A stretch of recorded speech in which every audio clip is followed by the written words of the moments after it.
बच्चों ये है हमारी पृथ्वी, ठीक है। अच्छा ये बताओ हमारे सौरमंडल में कितने ग्रह हैं? 8। और 8 में से जीवन किस पे है? पृथ्वी पर। हम लोग कहाँ रहते हैं? पृथ्वी पे। यानी कि एक अकेला ग्रह ऐसा है जिस पर जीवन है।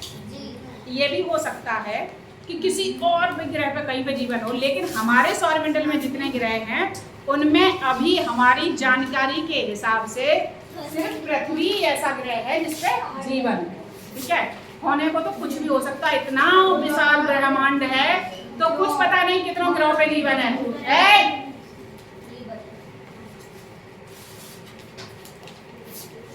अब जिस पृथ्वी पर हम रहते हैं उस पर ही जीवन है, जीवन, ठीक है। आखिर पृथ्वी पर जीवन क्यों है? क्योंकि जीवन जैसी परिस्थितियां हमारी पृथ्वी पर ही हैं। सिर्फ क्या परिस्थितियां हैं? आप लोगों के घर में अगर गेहूं या आटा अंदर दबा के रखा रहता है तो उसमें कीड़े पड़ जाते हैं। जी। क्यों पड़ जाते हैं? वहां उन्हें थोड़ी गर्मी मिलती है, थोड़ी नमी मिलती है और वे पोषक तत्व मिलते हैं जो एक जीवन के लिए जरूरी है। होता है ऐसा? इसी तरह से हमारी पृथ्वी पे हम जीवों के लिए जरूरी माहौल है। कैसे?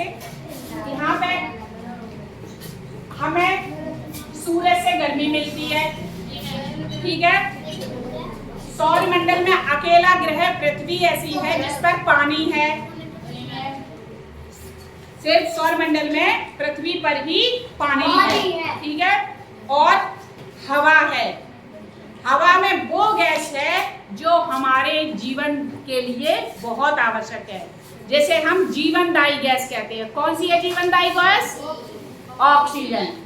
तो धूप से गर्मी, पानी और ऑक्सीजन, ये सब चीजें मिलके हमारी पृथ्वी पर जीवन की सारी परिस्थितियां पैदा करती हैं, ठीक है।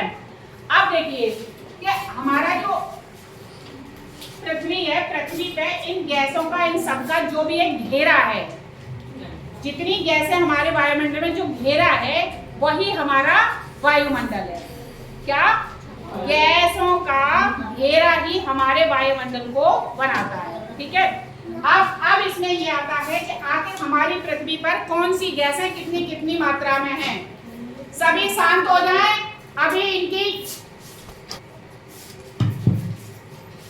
तो पृथ्वी पे कौन कौन सी और कितनी गैसें हैं, ठीक है।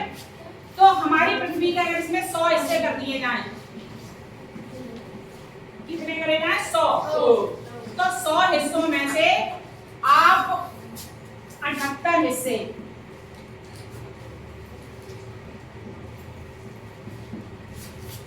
जिसको कहेंगे 78% यानी पर 100 में से, प्रत्येक 100 में से, है ना।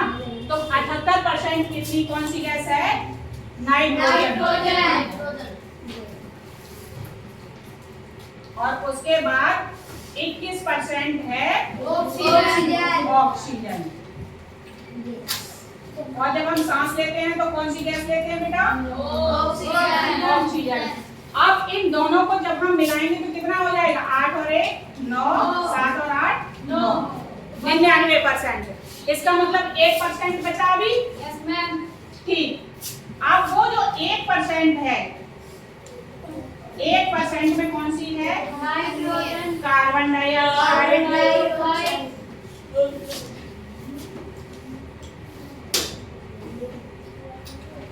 ठीक है, हाइड्रोजन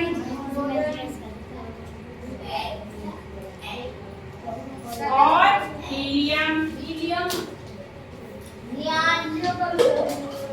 और ओजोन, आर्गन। 1% में तो ये सारी गैसें हैं। तो सबसे ज्यादा हमारी पृथ्वी पे कौन सी गैस है? नाइट्रोजन। अच्छा, नाइट्रोजन का यूज क्या है? पेड़ पेड़ पौधे कैसे लेते हैं? नाइट्रोजन का सबसे बड़ा यूज है कि पेड़ पौधों के विकास में नाइट्रोजन की आवश्यकता पड़ती है। लेकिन नाइट्रोजन को पेड़ पौधे डायरेक्ट हवा से नहीं लेते हैं, वो मिट्टी से, और मिट्टी में जो इसकी गांठें या इसके जीवाणु होते हैं उनके माध्यम से ये अवशोषित करते हैं पेड़ पौधे। ठीक है। दूसरे नंबर पर ऑक्सीजन, जिसको सभी जीव जंतु लेते हैं, हम लोग लेते हैं। और ऑक्सीजन हमें कैसे मिलती है? पेड़ों से मिलती है, ये बात सही है। पेड़ सूर्य की उपस्थिति में एक प्रक्रिया करते हैं जिसे कहते हैं प्रकाश संश्लेषण की प्रक्रिया। ठीक है। और प्रकाश संश्लेषण में पौधे सूर्य की उपस्थिति में जब ये अपना भोजन बनाते हैं तब वो ऑक्सीजन छोड़ते हैं और कार्बन डाइऑक्साइड लेते हैं, कार्बन डाइऑक्साइड ग्रहण करते हैं। ठीक है। कार्बन डाइऑक्साइड जबकि हमारी 1% ही है। ठीक है। तो इन सारी गैसों के मिलने से ही हमारा वायुमंडल बना है। ठीक है।